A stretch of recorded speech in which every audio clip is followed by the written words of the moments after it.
चला फुक्काट मध्ये शेळी घेऊन जा, फुक्काट मध्ये शेळी घेऊन जा.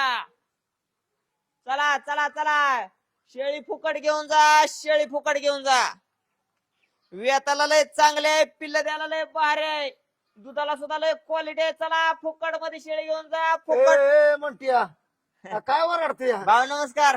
नमस्कार. शेळी ना फुकट मध्ये शेळी घेऊन जा, दुधाला लय भारी आहे. काय भानगड काय? नाही, शेळी आपली घरची आहे, जातवन शेळी. अरे जातो ना आपण फुकट मध्ये घेऊन जा म्हणतो म्हणजे अहो भाव त्या शेळीची क्वालिटी आहे. काय काय क्वालिटी काय? ती शेळी ज्या बी घरी जाते की नाही, हा त्याच्या घरी नुसती भरभराट येते. पैसा नाणं सोनं सगळंच त्याच्या घरी येते. अरे येतं म्हणणं बरोबर आहे, पण तू फुकट काय तुझ्या अहो मग शेळीची खासियत तर तशी आहे ना, काय होऊ दे खासियत ना आहे? एखादा गरीबाचं चांगलं.